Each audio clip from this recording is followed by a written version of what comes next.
So with that said, I pass the mic to Dr. Wood. Thank you for that wonderful. Those who aren't speaking, turn off your mics for the feedback. So it's a pleasure to be here and be able to talk to everyone today. I think this is an important conversation that is certainly timely in this focus on minding the obligation gap. Obviously today we come in the wake of the killings of George Floyd, Breonna Taylor, Tony McDade, Rashad Brooks, and others. And at this point in time, many college and university leaders are trying to determine options for a thoughtful response. At first, leaders across the country responded by releasing public statements to their campus communities. And these statements ranged in quality from vague remarks about racial challenges to thought-provoking and personalized descriptions on the violence against Black communities. Of course, there were also some institutions that did not release any statements or waited far too long to do so. But public statements in and of themselves are meaningless. Hearing circles, listening sessions, town halls, teach-ins are helpful, but honestly, they fail to address the depth of anger, frustration, and exhaustion that's palpable, particularly within the Black community. And while all the above approaches are positive steps forward, they represent merely first steps in a long journey. Thus, it's important to consider that because the challenges facing Black people and students will not be resolved solely through statements, conversations, and trainings, they must be intentionally joined with concrete actions. What is needed for institutions to galvanize this moment is to foster concrete change that better prepares their faculty, their staff, and their administrators to treat Black lives and Black minds with dignity. While empty attempts at addressing deep problems may have sufficed or bought time in prior years, they will no longer continue to placate a restless nation. And so today what we have before us are powerful scholars who are going to talk about what those concrete action steps look like. Action steps that are embodied within this incredible volume, Minding the Obligation Gap in Community Colleges and Beyond, which situates our community colleges really at the precipice of being able to advance the socioeconomic mobility of minoritized communities while also recognizing that our ability to be able to reach that end is limited by the perceptions that educators bring to the work that they do. And in the volume, you'll see that the authors talk extensively about deficit perspectives and myths and perceptions that educators bring into the work that they do. And it's challenging because it means that many educators are trying to build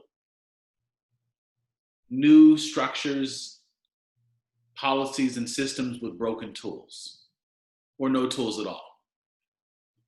And what we have seen that has come from that is oftentimes that when there are efforts that take place, that they serve to advantage certain communities and to even further disadvantage others.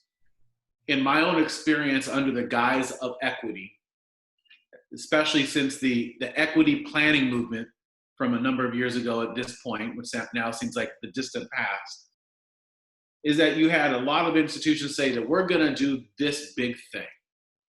We're gonna do guided pathways. We're gonna do early alert systems. We're gonna do professional learning for our faculty. We're going to create this new program. We're gonna start this clothing closet, this food pantry. We're gonna do these things. And in some cases, those efforts have been informed by really thoughtful approaches to what challenges are being faced by our minoritized students. But too often what I have seen is that when you stand back and then you look at the actual data from what has come from the past say 10 years of equity work that's taken place, what we really see is that outcomes have, yes, ticked up overall, but when you start to disaggregate those outcomes and look specifically at our Black and brown students and our Southeast Asian students, what we oftentimes find is that while overall outcomes have gone up, but when you disaggregate them, it's not too infrequent that you'll find that outcomes for our Black students in particular have actually gone down or stayed stagnant at best. So one of the things that my colleague Frank and I have talked about extensively is this notion of a rising tide does not lift all boats. A rising tide does not lift all boats in that we have this idea that if we just simply do something that benefits everyone, that it's naturally going to raise the outcomes for everyone. But what we oftentimes find is for our students, for minoritized communities, particularly our students of color, that their boats are simply in different condition.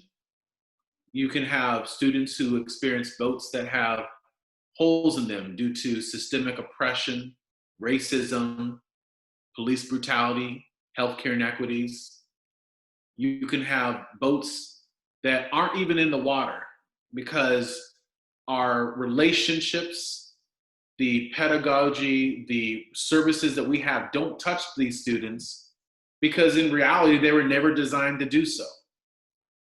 And we can have some boats that are simply on fire due to issues of food insecurities and housing insecurities and transportation concerns and employment barriers, which we've created all these wonderful strategies to, again, address this population, yet those strategies oftentimes and too rarely actually touch the very students who need them the most.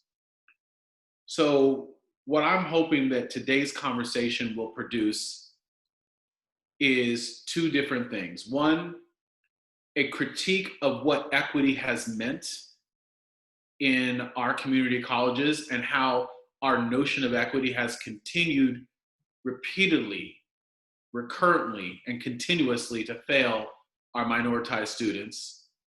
And second, concrete actions that people can take to do something different.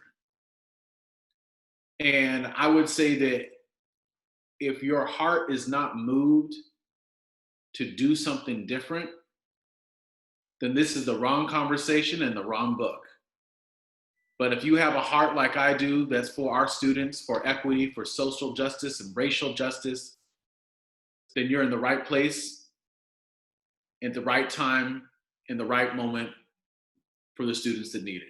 And so with that, I'm going to go ahead and begin by turning it over to Jennifer and Jeremiah, who are going to talk with us about this very important topic.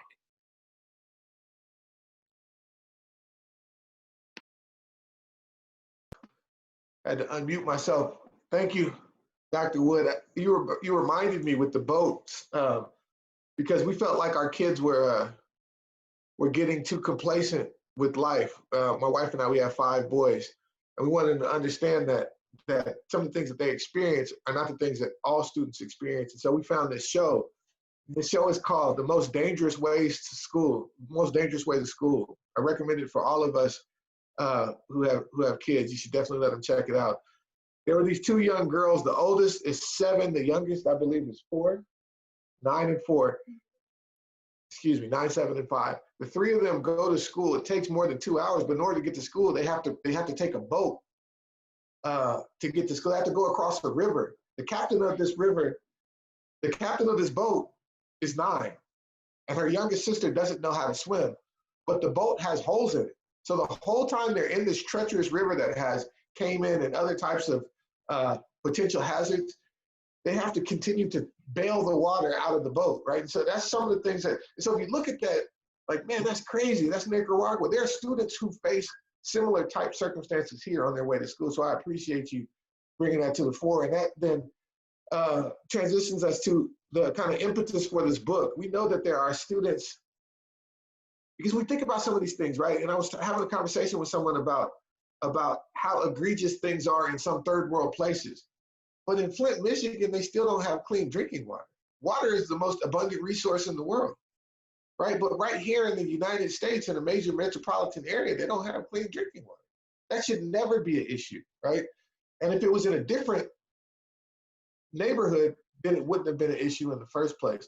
And so we wrote this book because we wanted to be able to speak about the obligation that we have as people who are in positions to affect people's future. So that should never be lost on us. Education is still the most reliable way out of poverty. We are people who work in educational institutions, and so in many ways, the future of our students, right, are not solely in our hands, but we definitely play a role in that. And so we want to make sure that we are consciously aware that we are obliged to figure out ways to positively impact all of our students, and especially students who have been forced to the periphery of our society, who come from under-resourced schools, due to no fault of their own, right? Strictly by virtue of the families that they were born into and how those families have been treated in this white supremacist racist system. So this particular book, what impelled this book was to begin to have conversations about this, because we know that these conversations exist, but we wanted to focus on community colleges with regard to these conversations. And so with that, I can pass it to Dr. Jennifer Taylor Mendoza. Thank you, Dr. Sims, and thank you, Dr. Wood, for just articulating and just really speaking the truth to the situation that we have before us and have had for some time. I think similar to Dr. Wood and to Dr. Sims, for me, writing the book, the chapter, was really to affirm our responsibility to the students, to put the onus on leaders to dismantle, the inequitable structures that really impede student success, and obviously, and in particular, students of color. I'm often at times disappointed and even disturbed by us as educators and leaders, that sometimes it's very convenient for us to, blame the student for the lack of their success and their shortcomings. We so easily deflect from our own practices, our own values, even, and the structures that we put into place that really trip students up. So for me, this book was really to students, saying to them that we are responsible educators, leaders, politicians. We are responsible, and in particular in the community college, to ensure that you are successful, and that we will no longer just continue to blame or to deflect the responsibility and to say what you're missing. What are the things that are not adequately, that you don't come prepared to do, but that we are responsible to ensure that you're able to get through. And so that's what this book was really for me. And I was inspired when I was at the College of San Mateo by a program called Project Change, which is a program that is for current and former incarcerated youth, when I was the Dean of Academic Support and Learning Technologies. So on that note, thank you for that.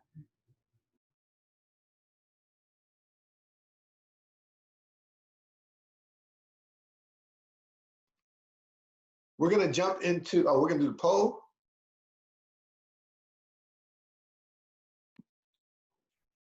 Lasana, you want to do the poll now? No, let's go back to the presuppositions. Okay. Jeremiah, just highlight 3 and 4.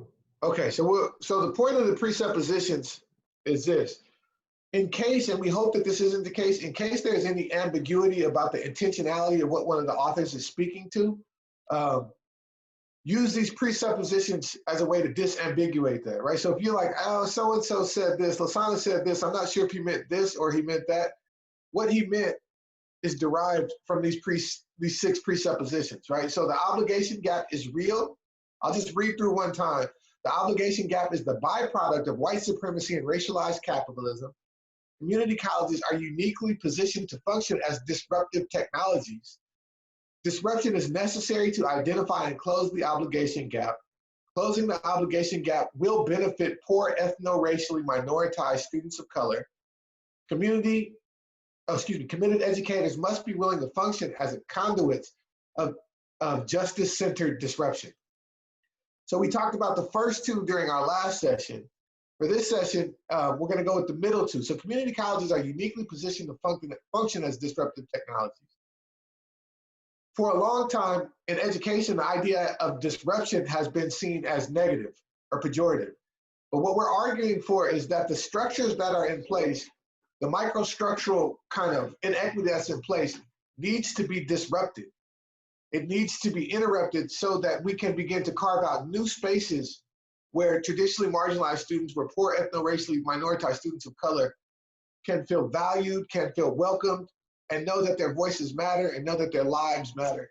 And so in order to do that type of work, we need to begin to reimagine the role of community colleges in their lives, right? Community colleges can and are well positioned to function as disruptive technologies.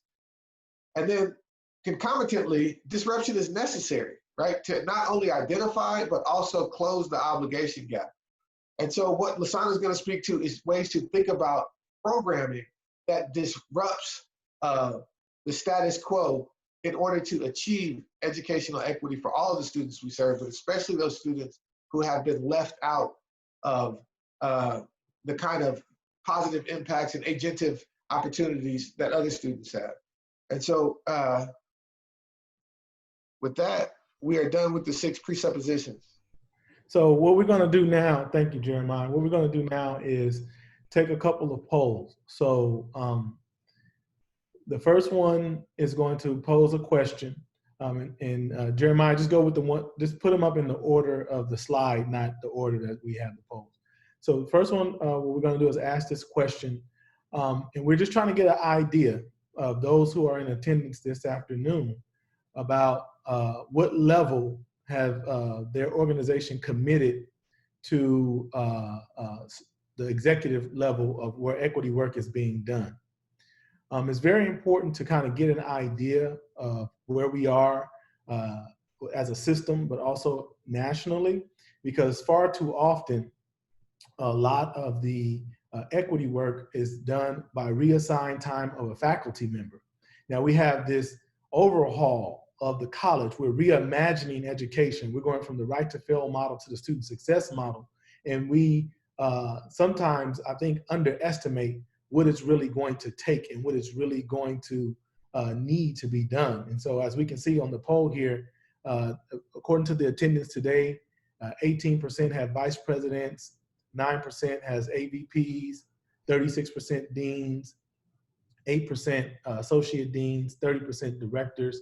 And I wanted to have an idea of, if you're not representing this poll, could you use the chat and let us know if you just have a reassigned faculty or a part-time counselor or somebody. So use the chat box to let us know if you're not represented in A through E on this poll, and kind of let us know so we can get a gauge. But as we can see, the vast majority is, and then some people don't have any kind of equity person that's responsible too. I see that in the chat too. So speak to that if y'all don't have any point person. The vast majority we have that is on the A through E is deans, and then followed by VPs, and then, deans followed by directors, and then followed by VPs. And this is something that we're really concerned about, right, as organizations, is our assumptions, right, about equity. And we're gonna deal with that as well. And so we're gonna end this poll, and then we're gonna go to the next one.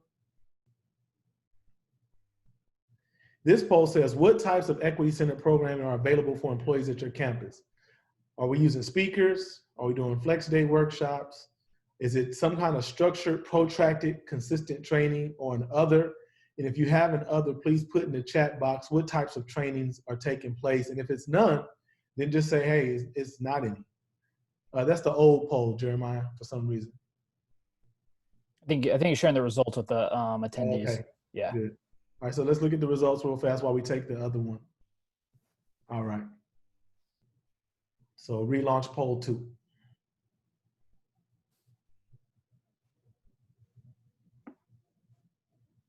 Yeah, so poll 2, please engage.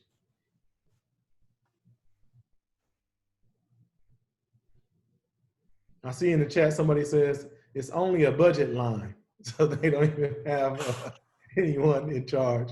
And I see a lot of nuns and reassigned faculty. Okay, wow. And so as we see the numbers come in, we're seeing 45% flex day, followed by a close tie between structured, consistent, which is good to see, and speaker series. And then we have campus book read discussions, I see.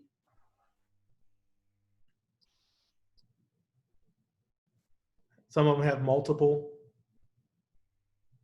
Somebody said they have an Equity Institute at their college, at Skyline College, wherever that's at. And then it says, whatever's out there. Okay. All right. We're going to leave that poll up for another 10 seconds.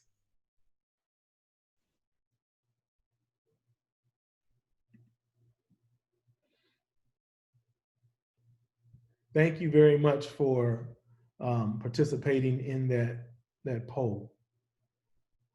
Those two opportunities, and those are the results.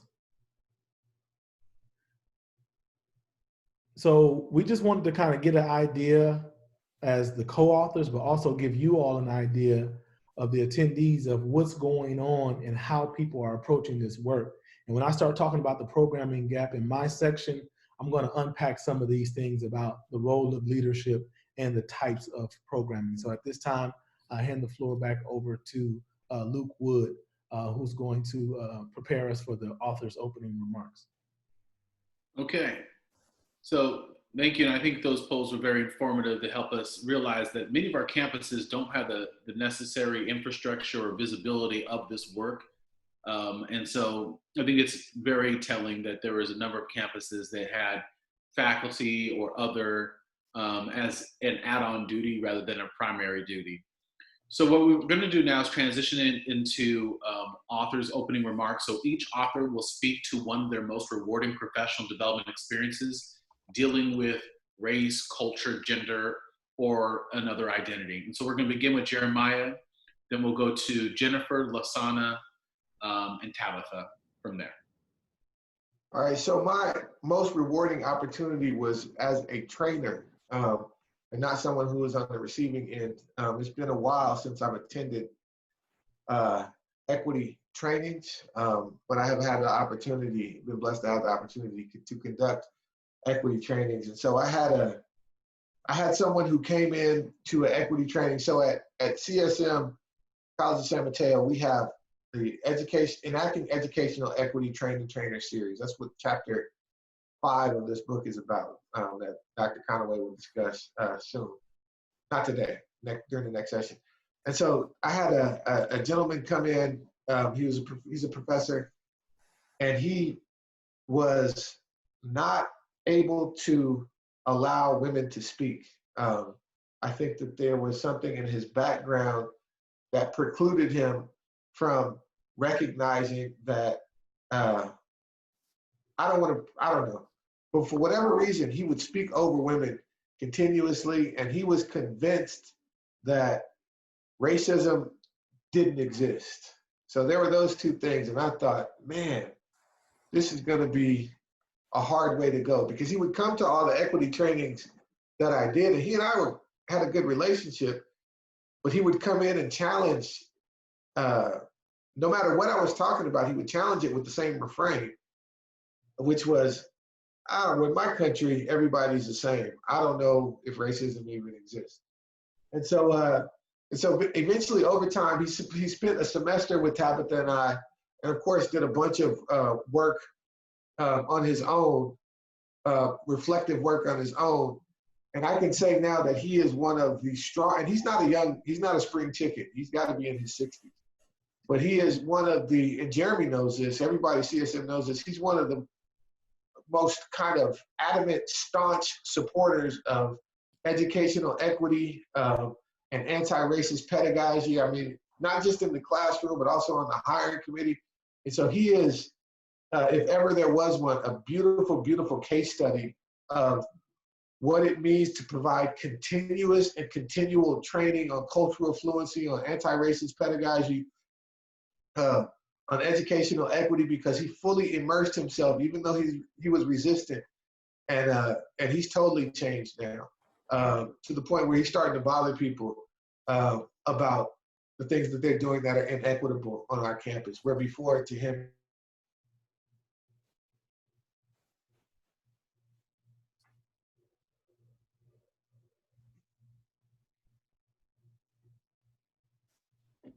Jeremiah froze. Yeah, I think he froze. I think we can go to Jennifer. Hey, everyone. So for me, I was thinking of my most rewarding experience, but it was also probably the most impactful as well. And it was when I was faculty at San Bernardino Valley College. Probably 2008, 2009, I was also the coordinator for the Tumaini program, which is an Umoja program.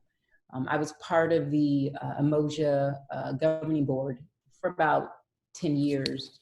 And so at the time, though, I was the coordinator, and I attended, along with some faculty and staff from across the campuses, the California campuses, I attended a Summer Learning Institute.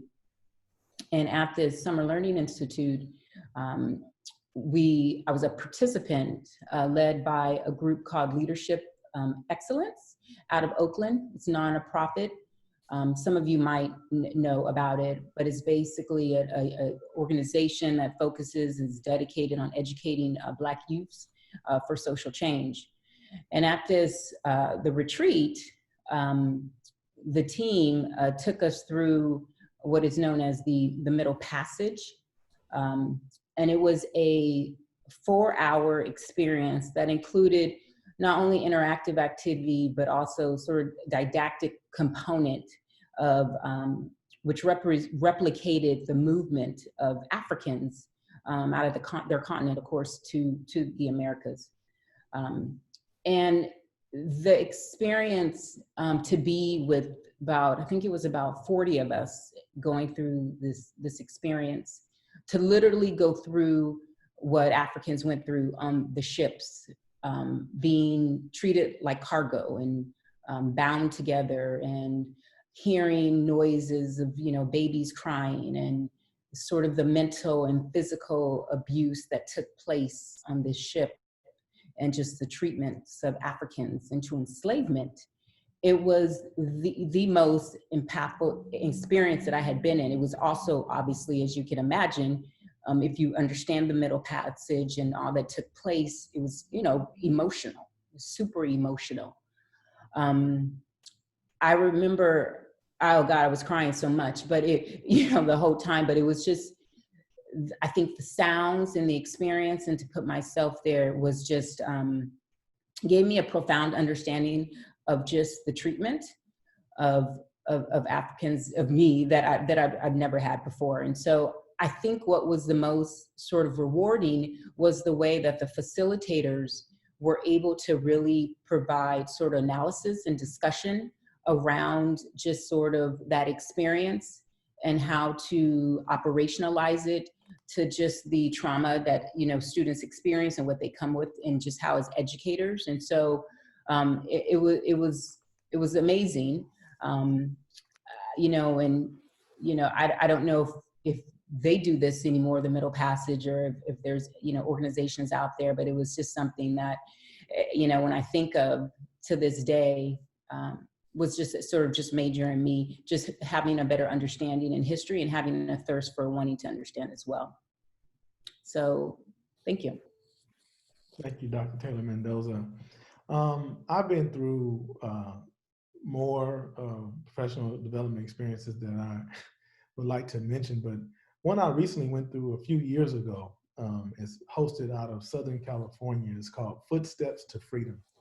And Footsteps to Freedom takes a cohort of educators of various backgrounds, primarily focusing on P12, but it also had, of course, me as a college administrator. And it's about 40, the cohort can be anywhere from 40 to 80 people. And it starts out in Ohio.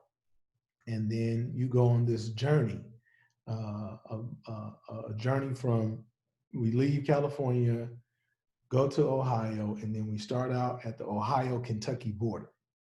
And the reason why we start at the Ohio-Kentucky border, and it's called Footsteps to Freedom, is because you're tracking the path that Africans that were enslaved took to go from the South, which was Kentucky, into Ohio, which was the North, which was freedom. And as you go on this journey in various stops, and we actually went to the Cincinnati Underground Railroad Museum, but when you go to these various museums, these various landmarks, these various buildings, you go to actual blocks where enslaved Africans were sold, you go to actual Underground Railroad stops, and we go from Ohio to Kentucky to Michigan. A lot of people don't realize that when the Fugitive Slave Act was passed, where enslaved Africans who were caught in the North were to be sent back to the South, that the North also became Canada at the time. And Detroit is right on the cusp of the border of Canada and the United States. And so we went to Canada, and we went to 2 Black settlements that have been set up in Canada. Then we went over to New York, to Niagara Falls. Then we went down and we ended up at Frederick Douglass's house. And it was all these great landmarks of all these abolitionists, all these freedom fighters. And it was just incredible. We went to Harriet Tubman's house, and Harriet Tubman's senior citizen home that she developed when she retired in upstate New York.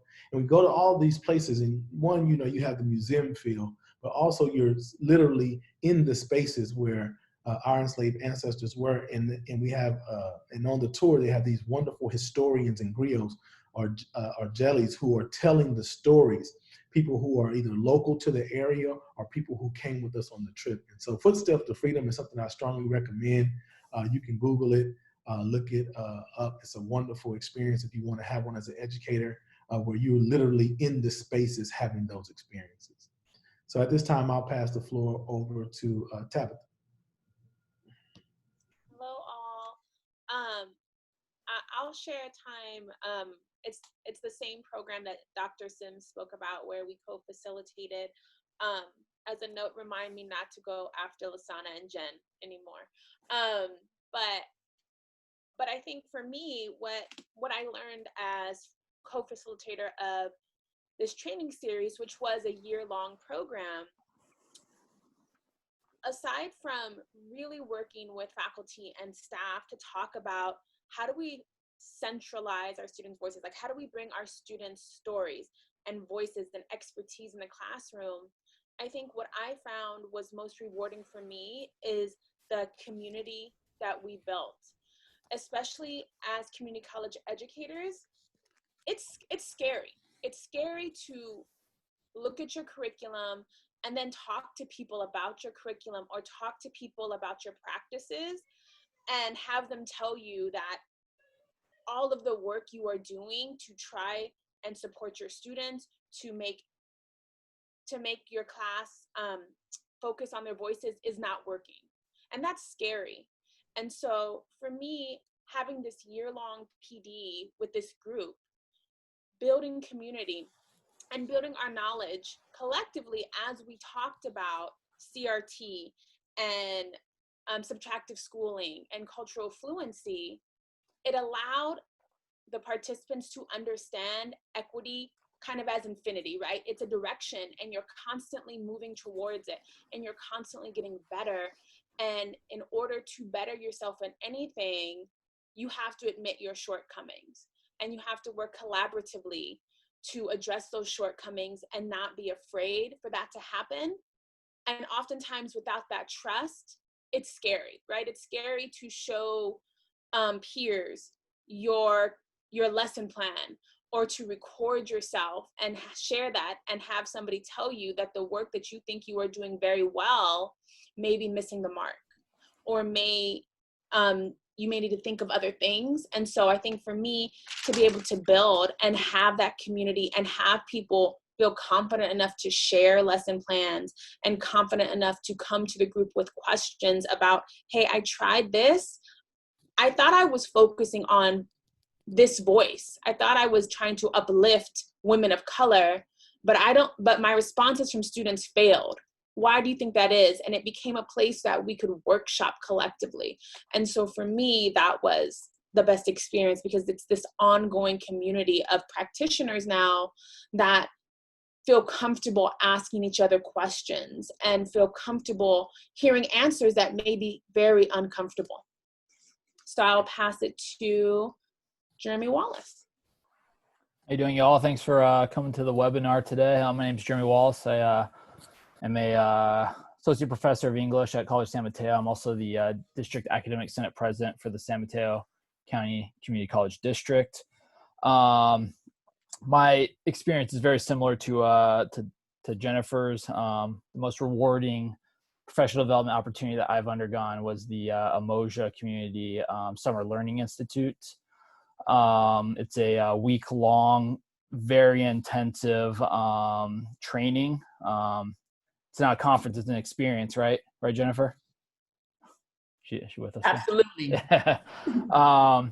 But I mean, it was really powerful for a couple of reasons. The first one is that it really kind of immerses you in the curriculum of the Umoja community, which has been very well thought out, developed over several years, and is really powerful for our African and African American students. And the training, the experience was very well organized. They basically fill every single minute you're there. Lots of really good training materials, and just a really energetic, engaging space. Lots of energy. And the second part that made it really effective for me was that, and I think a lot of us can probably relate to this. It was a week-long training out of the area, right? So we had to go down to Riverside, stay in a hotel. It was in the hotel's conference center. It gave us the opportunity to leave our schools, right? Because I'll tell you, I've been to statewide academic senate plenaries that are right down the road from my college, and I go to the breakout sessions, but I'm also still working, right? You all know that, right? If the conference is right around the corner, or if it's on campus, you're only half there, right? So I had to travel down to SoCal for this week-long experience, and just was really immersed and embedded in that experience. Really got to engage with my colleagues from across the state, right? Because this training's for the entire state of California. And really got to, for at that time, it was 7 years ago, I was really early in my career at that time, really got to improve my curriculum, improve my pedagogy, and it's really transformed the way I've taught over the last nearly decade. So appreciate that. I guess I'm turning it back over to Lasana or Dr. Wood. To Dr. Wood, but before you do, someone used the term subtractive schooling. Can they explain what that is really quick? I'm a slow typer. I was typing it. I'll just share. So subtractive schooling really is this notion that oftentimes in our practices, in our policies, in our curriculum, we have this belief that in order to succeed, we need to leave students' cultures at the door. We need to exclude their experiences. We need to exclude their voices, and we need to exclude their language in order for them to succeed. And so a lot of the work around subtractive schooling is based off of Angela Valenzuela's landmark book, Subtractive Schooling, U.S. Mexican Youth and the Politics of Caring. So it's an excellent book. Thank you. So at this point, we're going to transition to Lasana Hotep, and we're going to have an activity, and there's also going to be a synopsis of a chapter. And before we do that, I would want to just make sure that everybody understands the level of breadth and depth that you're getting here. So I'm going to just briefly read his bio to you. For over 15 years, Lasana Hotep has worked at large research universities, two-year colleges, and as a consultant to educational and corporate entities in addressing issues of race, gender, and social justice and their impact on organizational success. He currently serves as the founding executive director of the Equity Institute at Skyline College, where he created and oversees equity academies that provide team-centered professional development experiences for educational and corporate professionals interested in becoming more culturally fluent and equity advancing within their organizations. HOTEP's past roles include serving as the co-founder of the African American Men of Arizona State University program and founding program director of ASU's Center for the Study of Race and Democracy. And just so you all know, this is actually when I had the pleasure of meeting Brother Hotep when we were both at ASU together, when he was working there and I was going through my PhD program. He most recently served as the Dean of Student Equity and Support Programs at Skyline College. Hotep has published essays in several edited volumes, including African American Men in College, which is a classic, Minding the Obligation Gap, of course, and others. Mr. Hotep will begin serving as the, drum roll please, Director of Diversity, Equity, and Inclusion and Belonging at the University of California, Berkeley in July of this year.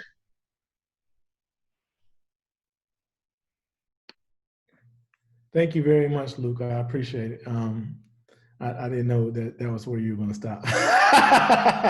Well, I could easily go on and say that this is one of the most thoughtful brothers that I know.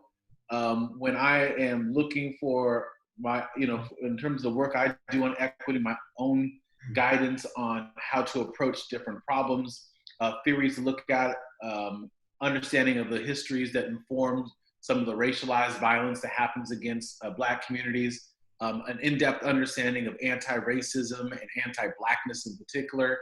This is the brother I go to. So I can easily say that this is a person who I view as a mentor for my own work, and I'm just pleased to be here to see him do his thing. Thank you. That means a lot coming from one of my heroes in the work. I appreciate you, Luke. So I'm going to open up with a quick activity. So we're going to stay on this screen and then I'm going to jump right into it. But I want you to do something, okay? So what I want you to do is I'm going to put up something in the chat. And what it's going to talk about is prioritize. And there's going to be 4 things to prioritize, okay? And the first one is going to be advocacy. The second one is telling your story. The third one is belonging. And the fourth one is student ready. And I have them numbered. So as a shortcut in the chat, you can just put the numbers in the order that you want. But what I'm asking is put in order of priority what you think the nature of equity work at our schools should be, right? Should it be advocacy? Should it making sure that stories are being told? Should it be making sure that people feel like they belong? Or should it be making sure that we're a student-ready institution? So I'm going to hit enter in the chat. You're going to see that, and then you're going to put them in the priority in the order that you see. Here we go. So just rank them. You can either use the number or you can use the full word as you see fit.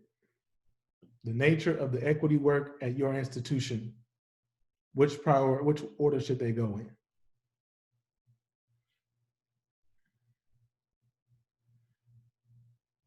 Now I feel like I'm in the Matrix reading code with all the numbers and the letters and the symbols.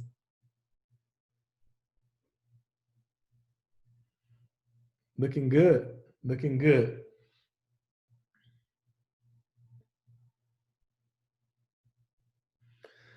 I see that we're going to talk about what student ready is shortly for someone who asks what is student ready. I see that we have a significant number of people who leading with student ready, and we're going to explore that in this program. So continue to do that as I go to the first slide. So my chapter in the book, it deals with these particular things. Well, this is what my talk is going to deal with, not talk about the chapter. So my talk today is going to deal with creating a climate for equity work, engaging the campus in equity advancing programs, being resilient in the face of pushback, the impact that the equity work that we've done has had on the campus culture, and then some recommendations for the participants today. So what I'm not going to do, and you can stay right here for a second, Jeremy, please, thank you, brother, is I'm not going to recap my chapter in full, okay? What I'm going to do is talk about the context of the chapter, some of the things that I think that those who are engaged in this conversation today would benefit from, because I believe that you can read the chapter. It's a very brief chapter. It's a case study on a particular program. I will cover the program. You will learn a lot more about the program, but this is not going to be a slide-by-slide breakdown of the sections in the book, okay? This is going to be a slide-by-slide breakdown of what I'm recommending educators and institutions take into consideration when they're talking about doing equity programming at their institution. But what I will do is start with this. Next slide. My chapter starts out with a story, and it's a true story, and it's about an incident of blackface at a college campus. And what happened basically was a instructor allowed students to dress up and do role play for their last assignment of the semester. And in doing this role play, a student came with her group, and they decided to pretend like they were characters off of the TV show Orange is the New Black. And one of the characters is African American, and the student who wanted to portray that character is not African American and decided to put dark makeup on her face. While she was putting dark makeup on her face, a fellow student said, "I don't think that's a good idea. I don't think you should do that." So the student said, "Well, let me ask the instructor." The student went to the professor and said, "Is it okay if I put this makeup on my face for my role play for our group presentation?" And the instructor said, "Is it part of your character?" And the student said, "Yes." And she said, "Well, go ahead, have at it." And so the student covered her face in the makeup, and they did the presentation. And half the classroom was at a loss for words, shocked, and the other half was laughing, falling out of their chair. So the student who had initially counseled the student to not put the makeup on her face didn't say anything, but what happened was the next time the class met, the instructor did a recap and showed PowerPoint slides of the presentations and put up a slide of the student in blackface. Then the other half, the same half of the class laughed, the other people were aghast. This student went and told an administrator, and then an investigation began to take place. Now, the interesting thing about this, and the reason why I lead with this story in the book and talk about this story when I do some of my trainings, is this. The student who was putting the makeup on their face is a student who was an international student, right? Who had came from another country and didn't necessarily see putting makeup on her face to play that character as something wrong. The instructor is Chinese American, married to an African American.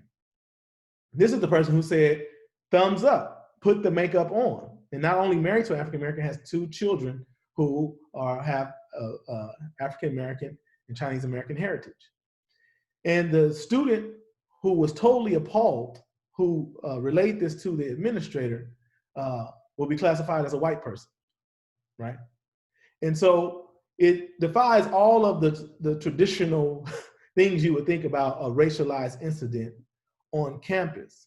But it highlights the fact that a person can be from a particular group, have very close, intimate contact with a particular group, and still be oblivious to some of the slights, some of the macroaggressions, some of the biases, and some of the outright racialized experiences that dehumanize people.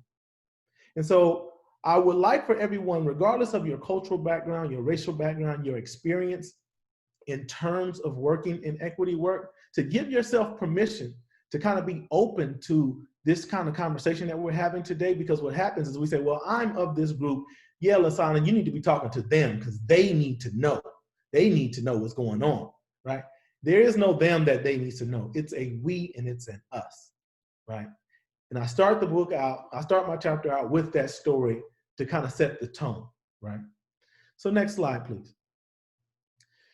So I have been very fortunate to have worked at Skyline College, and working at Skyline College with the tremendous administrators, faculty, and staff there, I joined a community of people who had already done a significant amount of work in laying the path towards equity at Skyline College. And so a lot of times when I'm asked to come work with institutions or give talks and things of that nature, people want to know right now, that day, how can they become, equitized? Equitize me like there's like some kind of energy drink I can give them, or some kind of, spell I can cast, right? And what I let them know is that there has to be a foundation laid, right? And so the first thing I want to let you all know that a foundation has to be laid. And I'll talk to you about the foundation that was laid at Skyline. You don't have to follow the way that Skyline laid the foundation, but a foundation must be laid. So one of the first things that happened at Skyline College was there was a concerted effort to address what we call our brutal truths. And the brutal truths was this: looking at our 3-year completion rate and our 6-year completion rate, right? And although we had a lot of anecdotal evidence and qualitative evidence where students were, come to us and they weren't the best students in high school, or they were returning students and had been in school a long time. And we had these stories of these wonderful triumphs and people making it over the hurdles and matriculating through the institution. When we looked at the numbers just didn't bear out, right? We were graduating at like a 12 to 18% rate, right? And we addressed that. But the other brutal truth that we were not shy about dealing with was we had the instructional deans address the faculty on individual course success, right? So the administrative team at the senior administrators of the college at the time began to engage the deans in saying, hey, let's look at course success records and let's see if we find some patterns or some trends. Let's see if we're seeing that certain particular populations are not being successful in certain instructors' courses. And let's talk about, can something be done about that? That's a very challenging thing to do in our environment. And I'll talk to you about that a little bit later. But we were very confrontational about it, not confrontational with each other, but confrontational with ourselves about the data, about the outcomes, right? We weren't trying to get data to make us feel good, because we know that we're in an environment now where all the news, every time somebody reports something, it has to be good news. We're the first in this. We're in the top ranked in this. But it was like, no, we're doing, we have challenges in this area. And we have to be very honest before we can address it. And so at the time, the president, Dr. Rosina Stanback-Stroud, worked with faculty, staff, and other administrators to create something called the Stewardship for Equity, Equal Employment, and Diversity Advisory Committee, or we call it SEED, right? And the SEED committee embarked on this process, right, where faculty, staff, and administrators went to a series of facilitated retreats that were facilitated by a third party to figure out, what do we need to have as a tool, a framework, and even a guidepost to even start to address some of these brutal truths. And they came up with something called the Comprehensive Diversity Framework, and you see a picture of the cover on it on this slide. The Comprehensive Diversity Framework came up with 8 particular ways in which we can look at how our campus was or wasn't up to snuff in terms of diversity, right? And so it looked at everything from enrollment to course success to our hiring practices, right? And it allowed us within SEED to pose questions, institutional questions, and then have teams go out and look at the data on those questions, report back and say, this is what the data is saying, and now how can we address it? So let me just give you an example that's not even racialized. So what we had is, when we have online enrollment, if you had access to a mobile device, then the enrollment starts at midnight the day that the classes open up. But if you don't have access to the mobile device, you have to wait till the office opens up at 8:30 a.m. and stand in line possibly, right? So you got a group of people who have access to technology and good Wi-Fi or broadband, if they have that, an 8.5-hour window to select classes advantage over those other students. And so the college said, we're going to do one of two things. We're either going to open up admissions and records at midnight, or we're not going to allow the people who have access to technology to access the courses at 8:30 when everybody else can access the courses. Those types of things. Looking at where people were privileged at, where we weren't being nefarious. We didn't say, people who have technology are going to be able to have the classes 8 hours. We weren't sitting around in a smoke-filled room conspiring. It's just the way that the structure played itself out. It led to disproportionate and disparate outcomes, and we recognized that as an institution, and we checked ourselves, right? That type of interrogation about what policies, practices, and procedures that we have control over are creating different experiences for our students, right? And then, you know, the state chancellor's office released the funding for originally, which was a student equity program, but it eventually became SEED program, Student Equity and Achievement Program. And what happened was we had already done all this work before. We had did the brutal truths, we had created SEED, we did the comprehensive diversity framework. And so when the funding came, the college went through a process of deciding, are we going to start at a director level or dean level? What level are we going to have? And they created a dean level position with a division called the Division of Student Equity and Support Programs, under which I became the inaugural dean. But the pre-work had been done to lay the foundation for the organization so that when the proposal came to create another administrative position, right, under which you had three primary responsibilities: oversee the categoricals, oversee the spending for the student equity funding, and create cultural fluency. That's the primary responsibilities of the dean at that time, right? Everything had already been laid out over a 5 to 7 year period, right?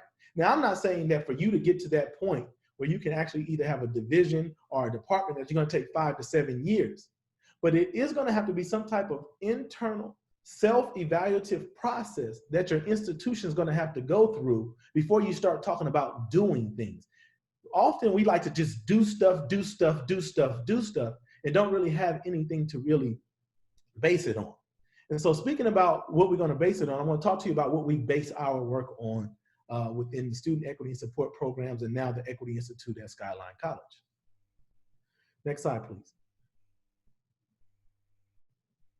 So the first thing is we operate off of something called SET, Student Ready, Equity Minded, and Transformative, okay?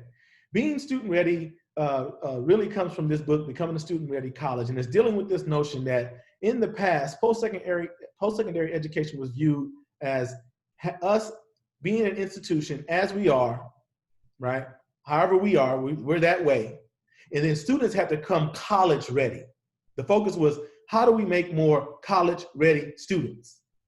As our institution, we say, no, this is the typical profile of the students that we're getting, right?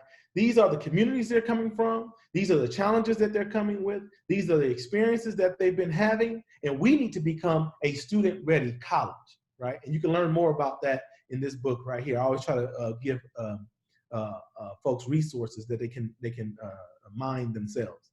Equity-minded comes from the work of the Center for Urban Education at USC. Dr. Ben Simone talks about equity-minded, and the key thing about the equity-minded definition is this, is that educators and practitioners take personal and professional responsibility for the outcomes of their institution. So again, we're not saying that we are coddling the students or we are not letting the students have any agency. What we're saying is that we're taking personal and professional responsibility for the things that we have control over, which are institutional policies, practices, and procedures, and pedagogy, right? And making sure that our pedagogy is equity-minded, okay? And then transformative. Transformative comes from this framework that we use that I'm not going to talk about today called the T3 framework, but transformative basically says when you're creating something that is equity-minded and student-ready, it has to take in consideration the social historical reality of the populations that you're serving, and it has to be anti-sexist, anti-racist, and in solidarity with our queer brothers and sisters. Next slide. So in this conversation about being anti-racist, anti-sexist, and solidarity with queer communities, right? Anti-racist challenges the traditional notion of just having a diversity lens. Diversity is good. There's nothing wrong with diversity. It's just a different approach than being anti-racist. So for example, if you have a diversity analysis of the challenges that we're facing, you believe that one of the problems that we have, and the reason why we have racial animus, and the reason why we have the upheavals that we have in the streets today, is because people from different groups don't communicate and don't spend enough time with each other. And if people just spend enough time with each other and just knew each other, then all the quote unquote ignorance and hatred would fall by the wayside, and it would, and we would be in a better, position as a institution to address race, and also as a society to address racial animus. But what it doesn't take into consideration is this. So I give this example. If we think racists don't get along because they don't spend enough time with each other and they don't know each other, we also have a phenomenon called sexism. Does sexism exist because men aren't in proximity to women? That men don't know women? That they never spend time with their mothers, their aunts, their partners, their colleagues? Is it proximity? No, we understand that racism and sexism and anti-LGBTQ plus sentiment comes from sites of exploitation. And it's creating narratives about groups to keep them out of power while privileging other groups and keeping them in power. That's what it is. It's not about proximity. It's not about us hanging out with each other all the time. It's not about us being able to know each other's stories. Because the thing about it is that if you're anti-racist and anti-sexist, you understand that we have to treat our fellow human beings as fellow human beings, regardless of their cultural background, sexual orientation, and or gender, right? And so we understand that. And so these are the frameworks that we come with. I'm not telling you that you have to use SET, which is student-ready, equity-minded, and transformative. And I'm not telling you that you have to use anti-racist, anti-sexist, and solidarity and queer. But you need to find frameworks that you're gonna base your equity work off, that's gonna be your guidepost. That when you come up with a program or a policy, you can look back and say, does it fit into what we said we're going to set our standard in? We're doing too many random programs at our institutions because we either went to a conference or we went to a workshop or we read a book, read our book.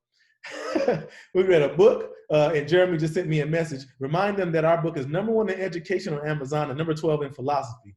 Shameless plug there, right? And we just doing things. Or we do something because we just feel like something happened. Or we do something based on an incident that may have happened on campus. Or like in the moment we're in now. But we have no guidepost.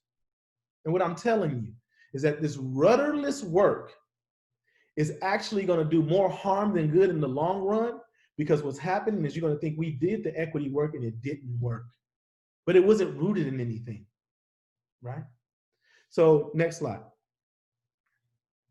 #1 in new releases in education. Thanks for correcting me, Jim. So we talked about identifying the framework. So now we're going to talk about engaging campus and equity advancing programs. And I'm going to get more into ETS in a little bit. The first thing you got to do is come up with your frameworks, right? And there's a lot of sources that you can use from the frameworks. And after I get through running my mouth, when we go into Q&A, I'm going to drop a link in the chat room where it's going to have a list of sources that you can look at that you can begin to explore for frameworks, right? And then engaging key stakeholders. What do I mean by key stakeholders, right? You have your shared governance bodies. You have sometimes your bargaining units that are sometimes represented as key stakeholders. You have your student groups that are key stakeholders, but you also have people who are charged with certain things on campus, like people who are in charge of professional development, people who are in charge of programming.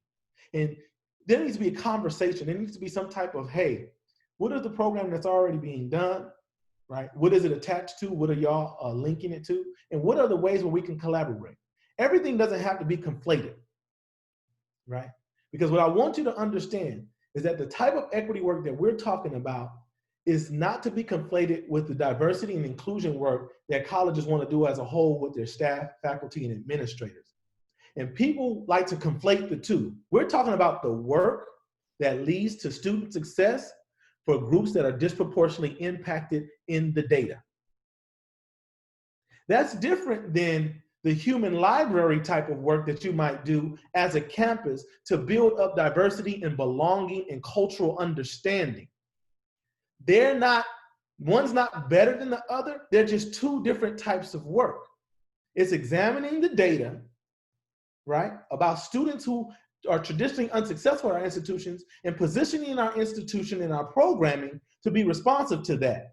And then we have a campus climate here that either lacks here or is really good here, and we want to develop programming that does that. We like to conflate the two.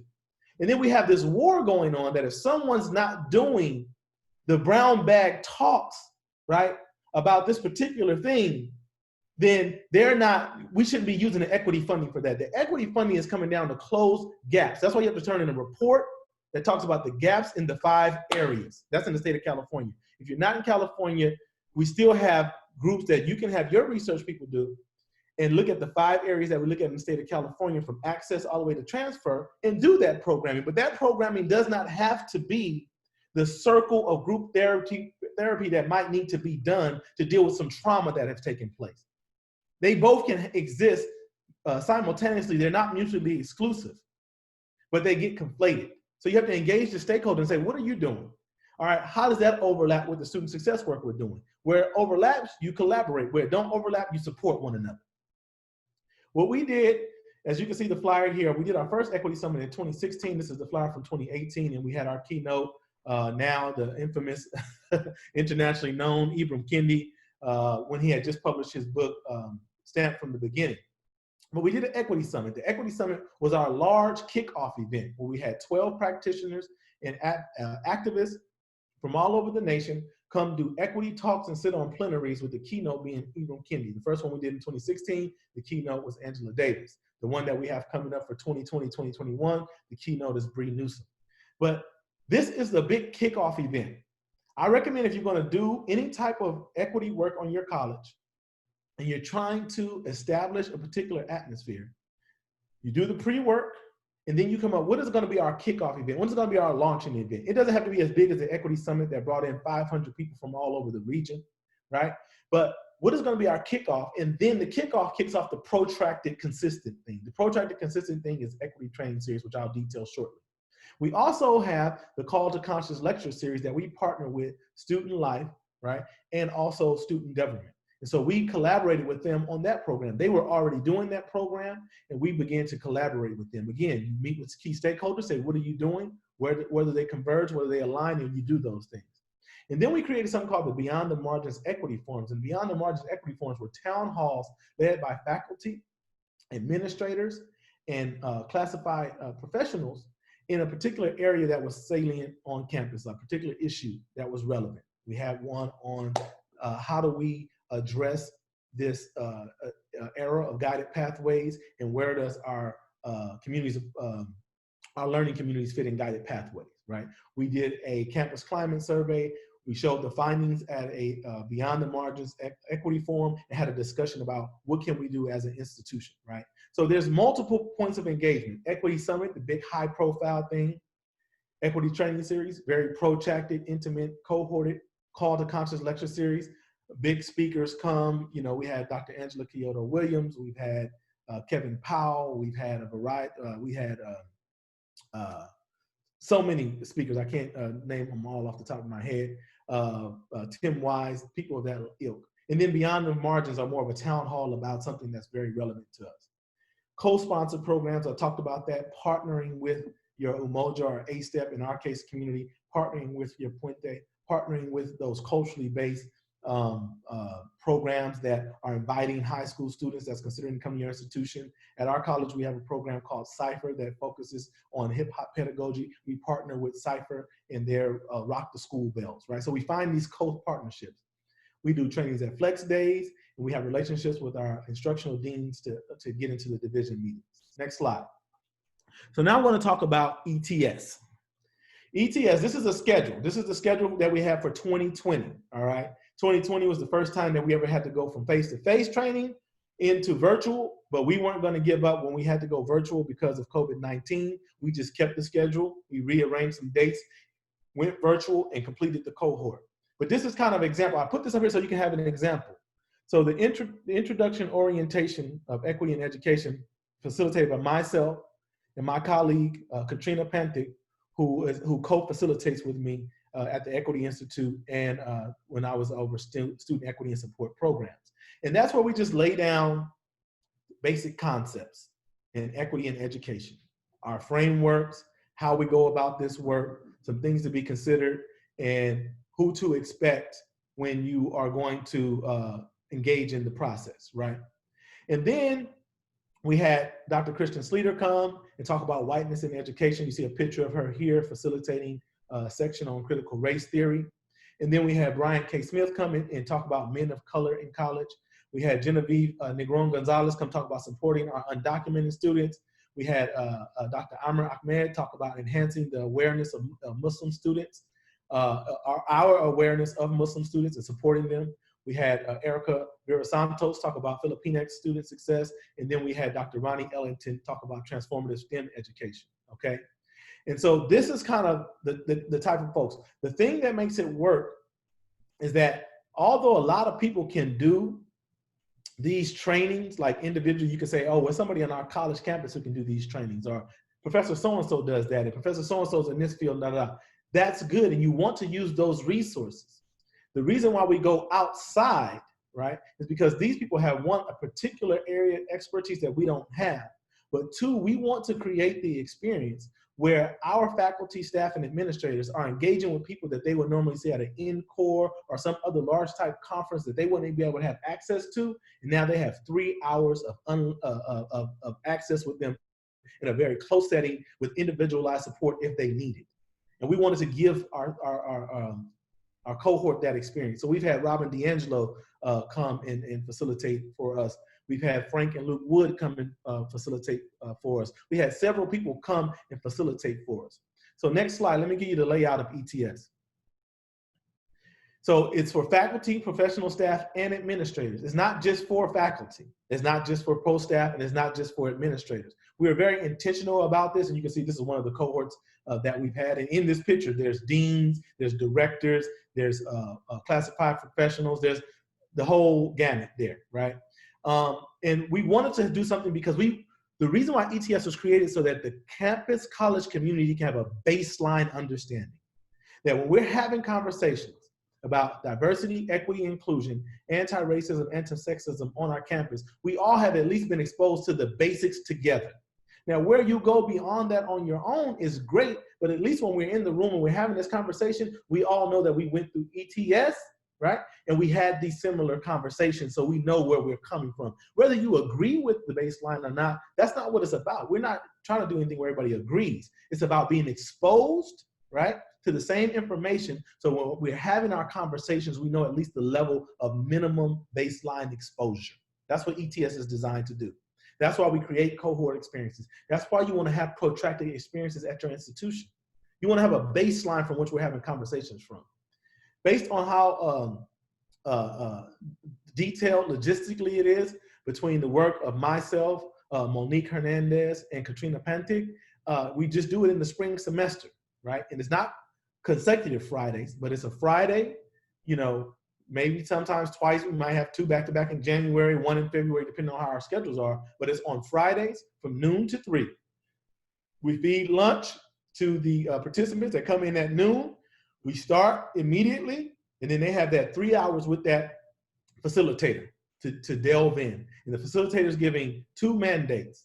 1, make sure that the participants in the cohort have an opportunity to decide how this particular subject matter resonates with what they do at the institution.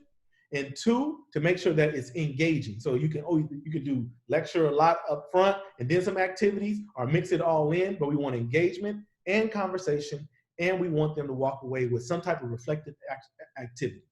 There's about 7 trainings. We bring in experts, activists, and scholars, and it ends with the ETS recognition luncheon where people give presentations.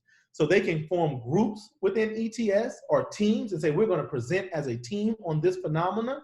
Or individuals can say, this is what I've taken away and I want to present. But at the ETS luncheon, the campus community is invited to come, right? And they come out and they support their colleagues as they present on their project. I'm going to give you an idea about the projects. And of course, we have evaluation, right? We have an ETS evaluation that after each session, there's an eval, and then collectively there's an eval. Next slide. All right, sorry, one sec. It's the video. Oh, it's a video. So what you're going to see now is the testimonials.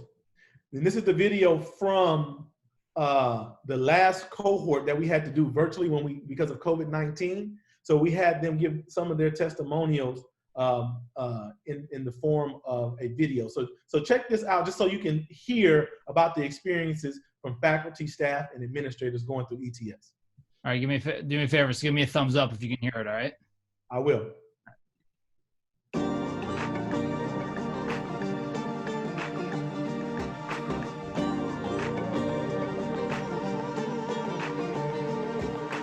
I personally feel that there are a few spaces and campus peers that I could have open conversations with that are surrounded on topics such as race and identity intersectionalities. So I was already excited about that aspect with the program, but I also went into the program hoping to gain a better understanding on how I can become a better resource on campus. I also wanted to gain more knowledge on the best practices and methods that I can implement within my own work to make sure that I am a better ally to the students that I interact with on a daily basis. I first heard about the equity training series from several colleagues that had participated in years previously and came to me and said, hey, I think that you should do this. I think this would be something that you might be interested in participating in. And that alone motivated me to go ahead and apply. But the true skeptic in me was really thinking, am I actually going to learn anything new? You know, that level of primary certitude that people come with right after grad school. And my colleague said, no, just check your judgments, go in with an open mind. I think you will be surprised at the things that you are going to learn, not only about yourself, but the people that you work with.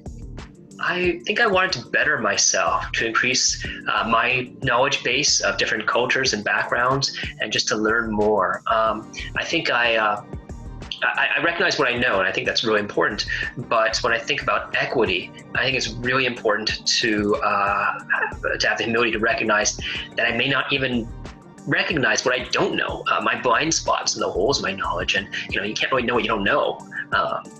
You don't know that. So one of the things I was hoping for with ETS is to sort of start to recognize where these blind spots are and to fill them in. I think it filled in holes in my knowledge base, particularly to different racial or ethnic groups.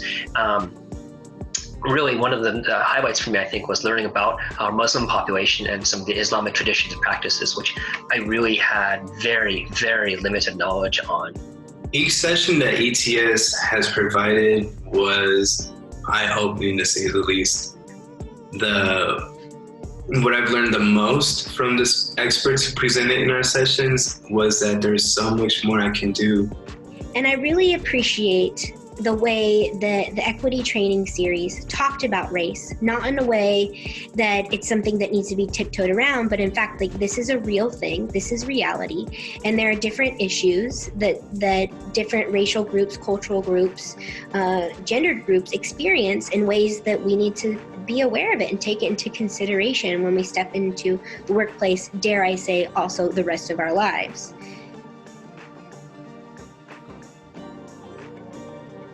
ETS really opened my eyes to how many different people make the campus community thrive, and really popped the little bubble that I was living in within my own department and my division. It was through hearing other people's perspectives about the challenges and the struggles that they had faced with students, with colleagues, with superiors, that really was the highlight for me. I've learned so much from many of them in such a small time frame, and I really do see connections and collaborations happening in the future, and that's incredibly exciting.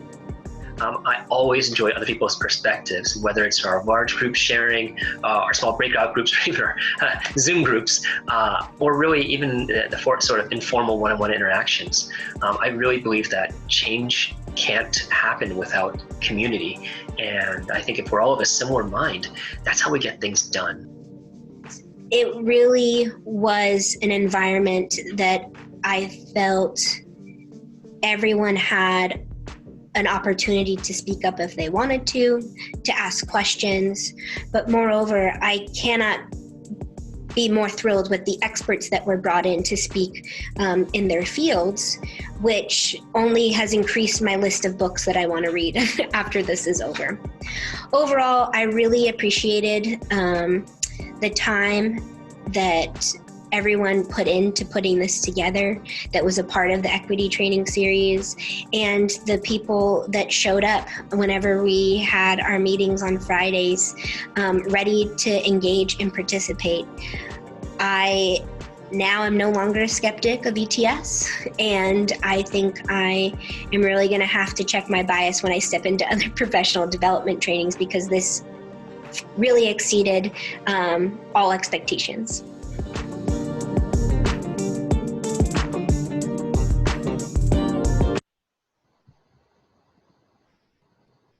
So thank y'all for indulging us. I know y'all didn't think y'all were gonna get a nice little video with the jazzy hip hop beats, but you know, that's what we do here at Minding the Obligation Gap. We bring you the funk that you can't get anywhere else at any other training. So I wanna talk about the resiliency in the face of pushback, okay? Because inevitably, no matter what kind of institution you're at, you're gonna have pushback. Skyline, as progressive as it's perceived to be, it's pushback. And a lot of the pushback doesn't come from what you would consider the traditional areas of either conservatism or people who have particular political views. It's actually a hodgepodge of pushback for a variety of reasons. And some of those reasons permeate throughout our community college system. And what it is that the student success agenda, right, is against the status quo, right? So what do I mean by the status quo? So when all of these things are coming about the student success agenda, and you're talking about how we go from being an institution that's focused on serving college-ready students to being an institution to becoming a student-ready college, sometimes and oftentimes when you're talking about the work that needs to be done, instead of the conversation still being centered on how do we have student success centered in our work, the conversation becomes a labor conversation. So now you find yourself talking about what's in the contract and what's not in the contract. I support labor. I support unions. I support workers. I have no problem with that. And I think that there's a time and place for labor conversations. What I would like for us to really think about is how can we have the conversations about student success in the context of labor that ends in student success. But right now, it either happens like this: a student success opportunity, labor comes up, the conversation stops. Or a student success opportunity, labor, labor, labor, labor, right? And so this becomes a challenge, right? Because labor deserves to be fair, deserves to have a fair contract and be treated correctly. But what happens is every conversation cannot just be a conversation about labor, right? So one of the phenomena about ETS in particular is this: no one got paid to participate in the equity training series. When I tell people this, this blows people's minds, because most people have to pay their faculty, staff, faculty in particular, to do professional development, right? But what I did is I borrowed off of my several decades-long career in building significant relationships and creating such a quality experience that people came to the experience just like you would go to a conference, just like you would go to any other type of professional development that you weren't being paid to be at. Is that worthwhile, right?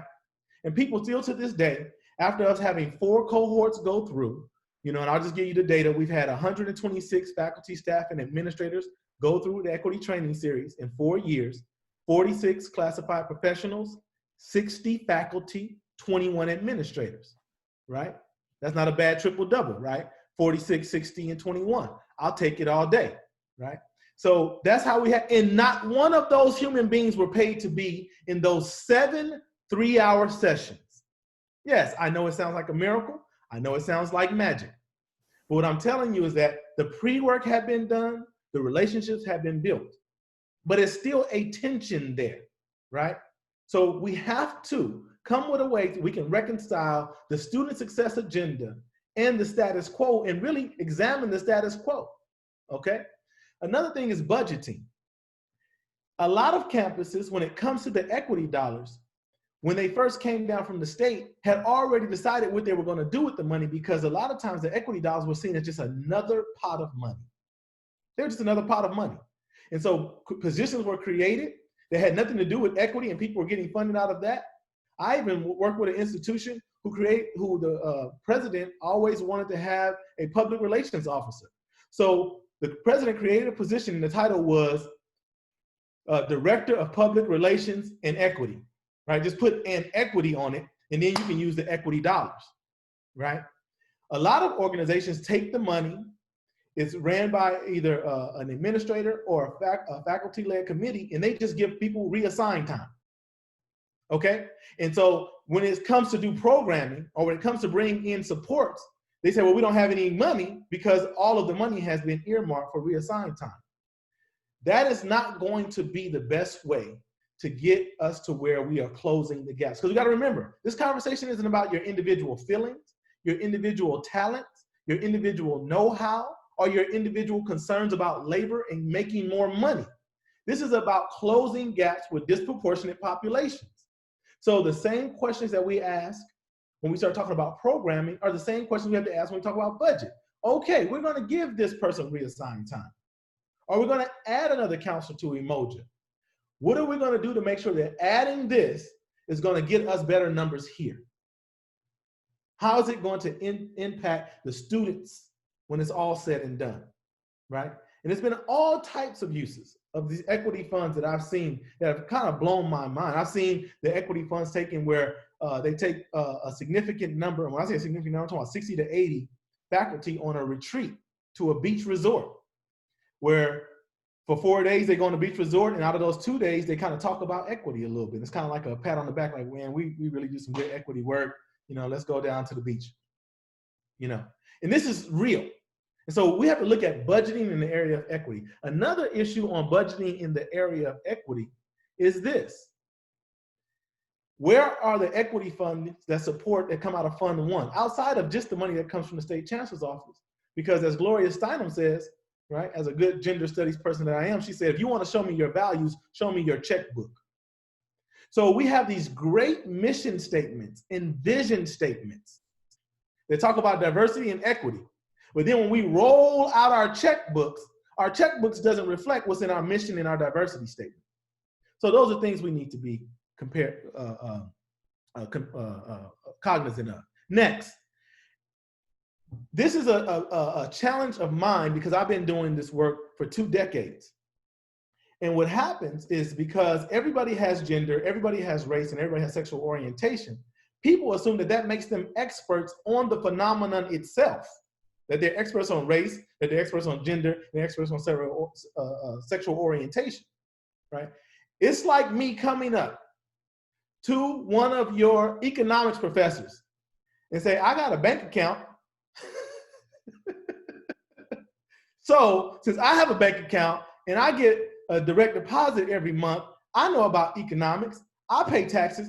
Let me write your lesson plan for the next 2 semesters. Because economics is part of my life, baby. I know economics. Let me go to my chemistry professors. Hey, chemistry professor, I'm made up of chemicals. You're made up of chemicals.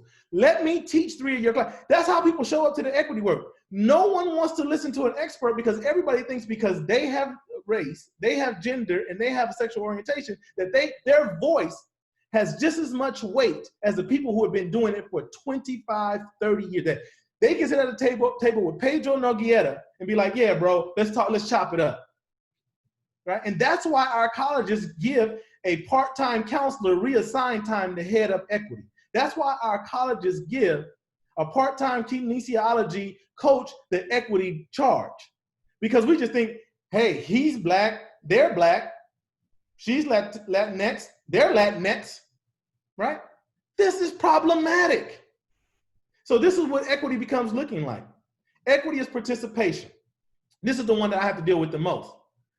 People think that the equity work is just having everybody who wants to do something in equity at the table, and we got to do everything that they say, right?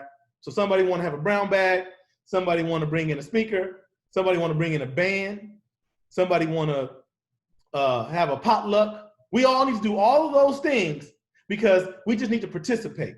And that no one who actually has done the work and shown results, their opinion doesn't matter and their recommendations don't matter. Because equity is participation. Equity is not participation. Equity, in the terms of what we're doing in colleges, is closing the gaps. That's what it is. It's closing the gaps. It's not just we did an activity and everybody was in the room, or we need everybody in the room to have the same amount of voice, even if they have no background in equity. They've never closed any types of educational gaps, but they have the same weight as the people who have closed educational gaps. Right? We're gonna bring Frank and Luke, and they like, yeah, well, y'all, that's cool, y'all got Frank and Luke, and I know they've been doing this for 20 years, but see, I read this book, and I'm married to somebody of a different race, so you need to listen to me just as much as you listen to Frank and Luke. See, because I'm an expert, and you need to do what I say do, right? Because the community that I'm advocating for is who you need to be listening to, even if it's not a group that we're talking about closing the gaps. Equity as performance. This is where people know how to perform equity, right? Where they know how to do the land acknowledgement, and they know how to recognize all of the pronouns, right? And they know how to do all of these things that are performative. But if you look at, if they're a faculty member, their course data, you don't see any difference in them and someone who's not quote unquote equity minded. If you look at their relationships on campus, you don't see any difference between the relationships manifesting in student success than anybody else. But they know how to perform it. They know the right clothes to wear, right? They know how to say, we need gender neutral bathrooms in the meeting, right? They know how to say the things.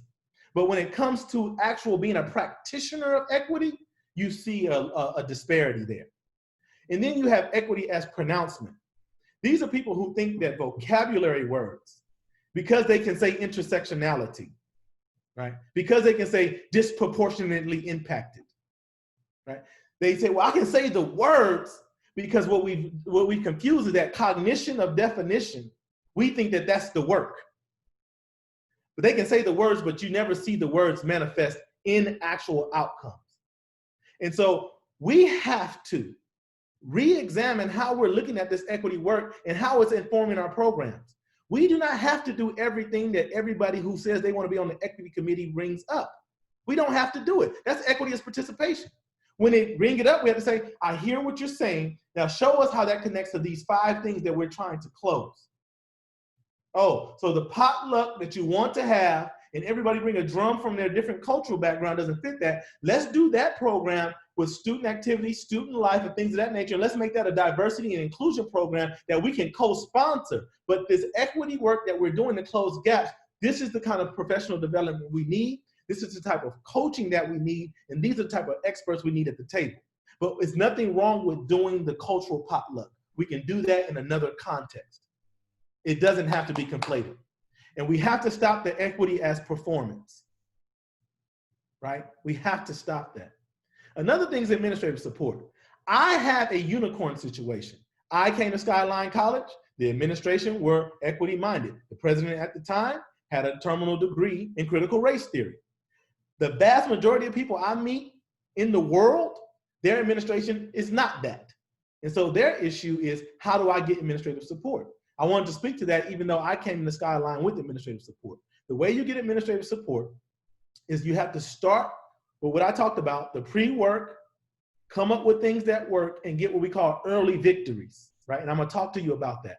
And when you get early victories and you assess those victories and then you share the data in a public platform showing the culture change that's happening, then what happens is you'll start to see the administration begin to give a little bit more support. Next slide. So the impact on campus climate. This is just a list of the beginning of the list are programs that have come out of the equity training series. So we did the equity training series with faculty, staff, and administrators. And faculty, staff, and administrators came up with these programs on their own and implemented them in our campus. The co-requisite model through an equity lens. So they begin to look at the co-requisite model of our math classes, right? And our STEM work. And they use the math jam and the chemistry jam to come up with co-requisite models and working together as STEM faculty, right? They met in ETS, and the STEM faculty collaborated and created the co-requisite model through an equity lens on how they're gonna do co-requisites through STEM. We have the professional development modules for social justice studies program faculty. Right there you see our social justice faculty head, Professor Rika Fabian, and she is the head of social justice studies at Skyline College. And after completing ETS, her project was to create the professional development modules that they used to train the faculty who are being in the social justice studies program. We have a student leaders equity summit. So a group of administrators and classified professionals put together an equity summit, but for students, to focus on how do we get the students to become more culturally fluid. Faculty welcome messages on Canvas. And so some faculty members went through ETS and realized that the welcome message and the tone that they were setting in their syllabus and how they were welcoming institutions, they recognized that they needed to take in consideration some of the equity core competencies that we talked about, and they just redid their whole Canvas welcome, right? One of our faculty members did contract grading, switched from the grading she was doing to contract grading. Another participant got with some other colleagues, and they created an Undocu Ally conference, right? Also coming out of ETS was the communities of practice. We created 5 of those, and then something that evolved into what we call the Equity Institute, which does our external facing training. So this is the impact in 4 years, and this is just a very small list of the 4 years of the equity training series, the real life, tangible, you can put your hands on, measure outcomes. Not just people either feeling good, or people being able to use better vocabulary words, or people being able to form land acknowledgements, right? All of those things are great. Pronouns, we have to recognize gender identity and equality. We have to recognize the lands that we're on, and we, in California, we're on the Ohlone lands. We have to do that. But what we're saying is that that is not the exhaustiveness of the work, right? And these are tangible manifestations. Next slide. So, my recommendations for people who are on this call: you have to connect the work to the strategic plan. You have to look at the strategic plan of your district, look at the strategic plan of your college, and connect your equity work to those plans. You have to center the work on creating a student-ready campus. This is important. You have to center the work on creating a student-ready campus. Don't center the work on the other objectives that are diversity, equity, and inclusion based. Those are great works. They need to be done for campus climate, but they cannot be conflated with the making you a student-ready campus work, right? They don't even have to be separate, but we have to know when we're doing something that's closing the gaps for students and when we're doing something that's closing any disharmony we may have with our colleagues. We have to do some type of climate survey, right? Just to get an idea of what's going on with our students and what's going on with our institution, to find out.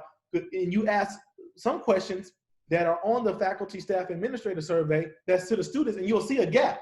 You'll see the students perceive that this is a problem while we perceive this was a problem, right? We're thinking, oh, students don't have access to technology, and the students are like, yeah, I got a mobile device, but what I really need is this, right? And we're thinking, you know, we're buying 5 million Chromebooks, and the students are like, no, we really need Wi-Fi cards and food, right? And you can't feed people with Chromebooks. So we need to do those kinds of things. Connect with key stakeholders. I repeat that. Find the key people who are supposed to be doing programming on campus. Find out where you collaborate. Find out where you don't collaborate, but where you support. Look into communities of practice. If you're having a really difficult time at your institution, look into creating communities of practice. Those are very good starting organizations that you can begin to build new knowledge and create work. And again, start small and show early victories. And I talk about that in the chapter. Next slide. So this is one of the quotes from the book. One of the most progressive actions a college can take in efforts to becoming student ready is not to marginalize the division, department, or team established to move the college towards equity. What do I mean by that? Far too often, the people who are charged with doing the equity work are marginalized. They don't have any type of representation, either in the leadership cabinet. They are put off in some random part of campus that isn't centralized, or that small group, either that one individual that we have, that small committee that they're in charge of, or that small team are seen as being the total representation of equity. Their job is to give the opportunities for the broader campus to engage in the work, not do the work solely by themselves. And with that, I thank you for your time and attention, and I turn the floor over to my colleagues.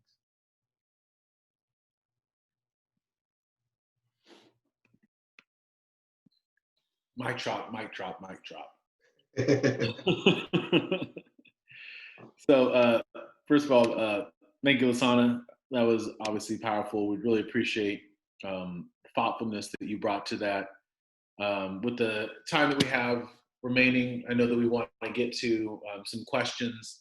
And so I'm going to facilitate this, and we're going to kind of do this as a lightning kind of approach. So I'm going to ask that when I pose a question, that the panelists will respond to the questions succinctly.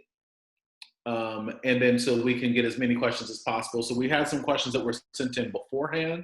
So we're going to start out with those. But in the interim, if you can post any questions you have using the Q&A function, not the chat window, but the Q&A function, we really appreciate that.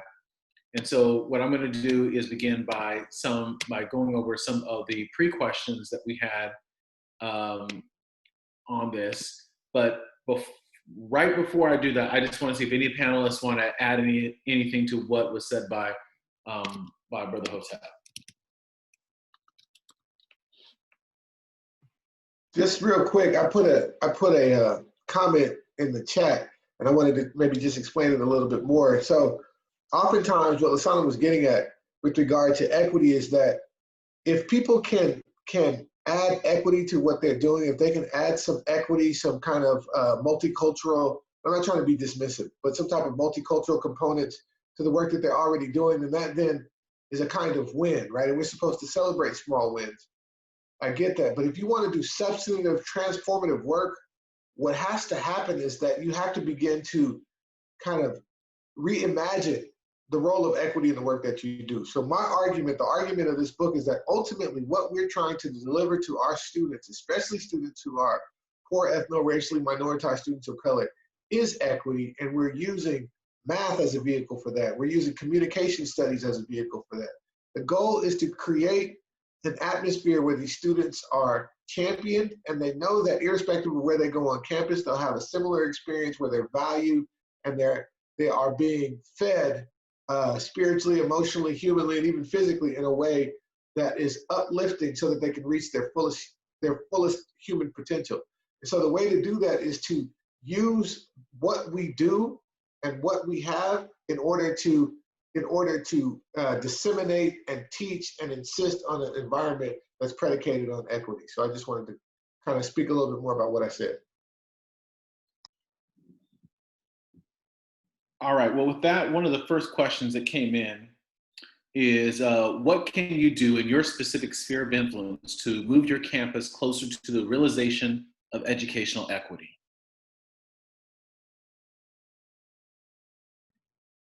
I think my co-authors can handle that. That'll be great to hear from them.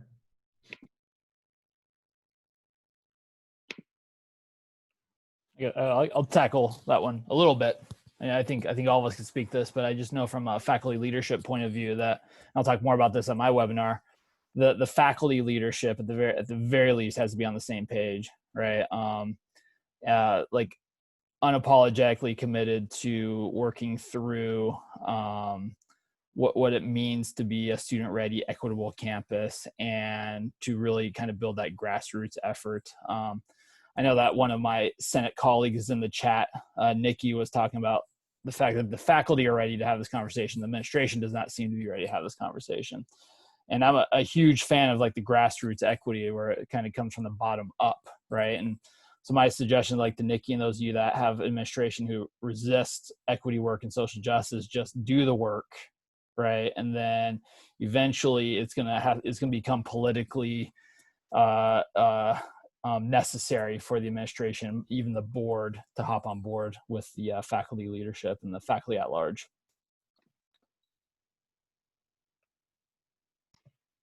And I can provide a quick example. So we're working now at CSM to create, and this is really heartening for me, because we have an educational equity committee, but we're trying to narrow the level of specificity. And so we're creating a task force that we hope at some point will be district-wide. That is an anti-racism task force. So that's new for us. There was a time where those types of conversations were too controversial to have. And so we're at a point now where the urgency, the exigency of a situation is finally compelling people and impelling people to drop some of the issues that they had around that type of language so that we can actually do the work in earnest without having to dissemble. We don't have to pretend like we're doing some other thing. We're going to start an anti-racism task force to look at our policies, practices, pedagogies, and curricula with a very perspicacious lens, lending an eye to the way that race informs the experiences of poor ethno-racially minoritized students of color. So for me, that's very heartening. It's indicative of the time that we're in, but it's also a very definitive move towards justice, because we can say equity, and by equity we mean any number of things, but I'm elated that we are positioning ourselves to actually speak to a level of specificity that is urgently needed right now.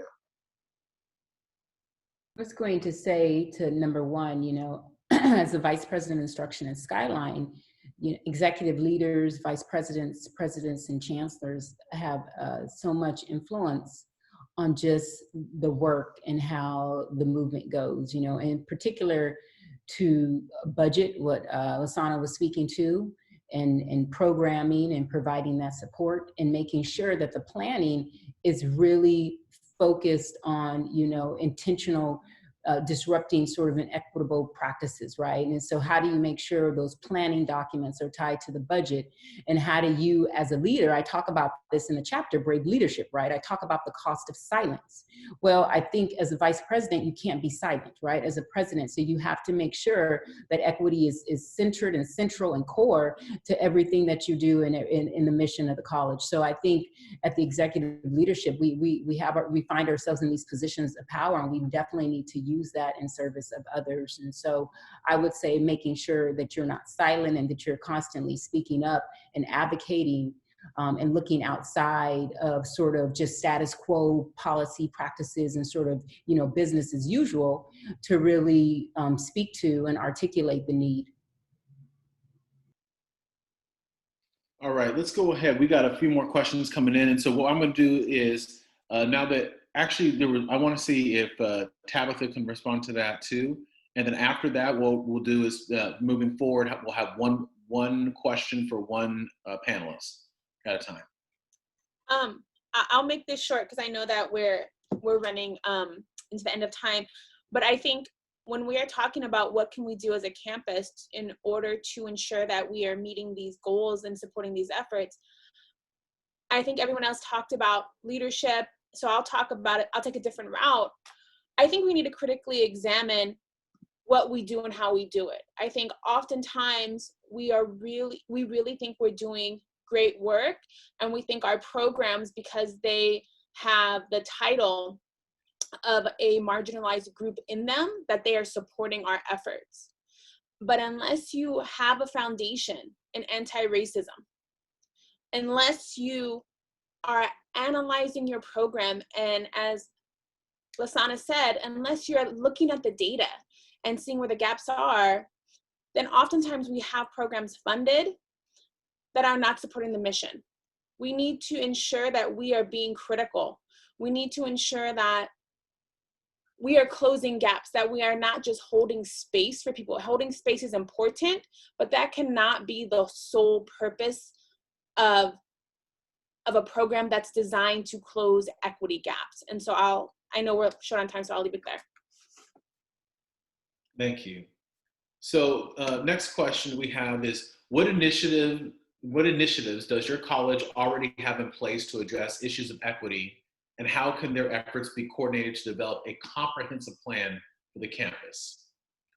If someone can answer that in 1 minute or less.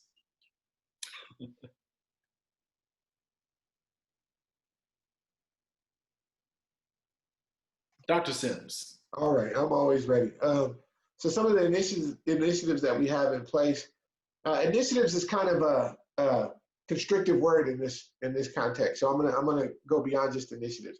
So some of the things that we have in place are what we mentioned, E3T2S, which is the Enacting Educational Equity Train the Trainer series. It's a year-long program where in the first semester, which is the spring semester for a given cohort, you do coursework that replicates a graduate school of experience type of educative experience. So I formerly taught some graduate level courses at Cal at my alma mater on urban education. So a lot of the material that we use is borrowed from there.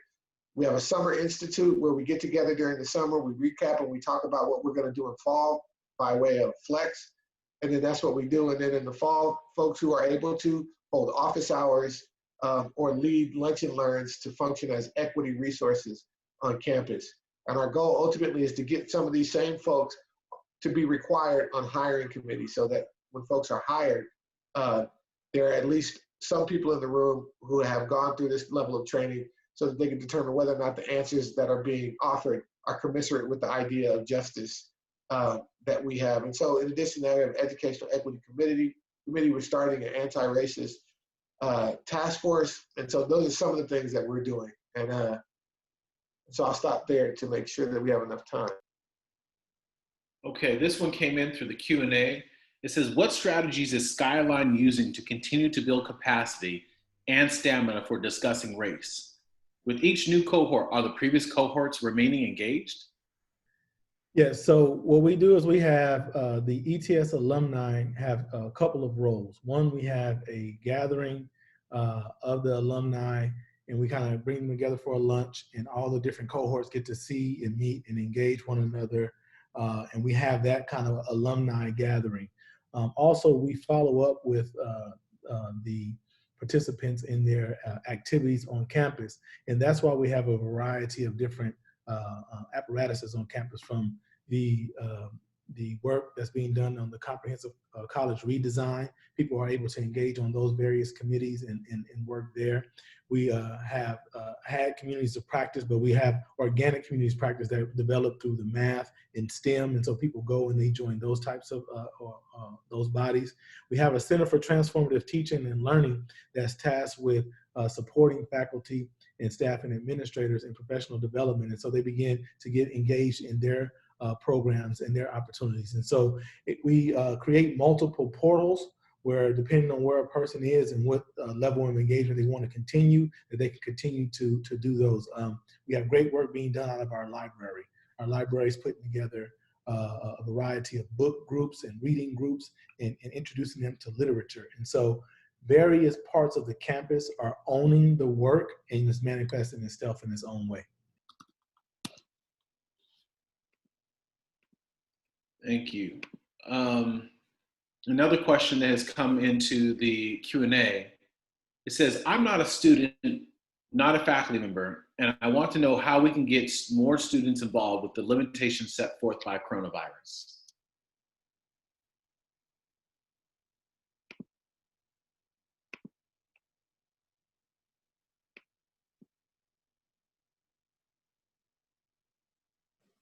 I'll try to take a stab at that. Jeremiah, unless you want to go, Jeremiah. Go for it, Jeremiah. No, because I was just going to say, I don't know. So Yeah. I don't know either, because I think the coronavirus part is a challenge. I would say if you're a student, I would assume that your student government is probably still meeting. So I would probably try to find the information for those Zoom meetings for your student government and start bringing this up in that forum. You can always also reach out to faculty and faculty leaders and get the conversation going with them. And then I'll tell you, boards of trustees love students, or they should anyways. You might want to think about going to a board meeting, because the board meetings are definitely still going on in districts all across the state and probably the country as well. So just make your voice heard. And there's a lot of people out there ready to listen to you.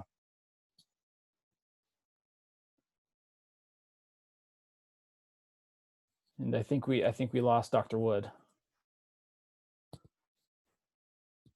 Okay, so one takeaway from each one of the panelists from today. Let's keep it brief.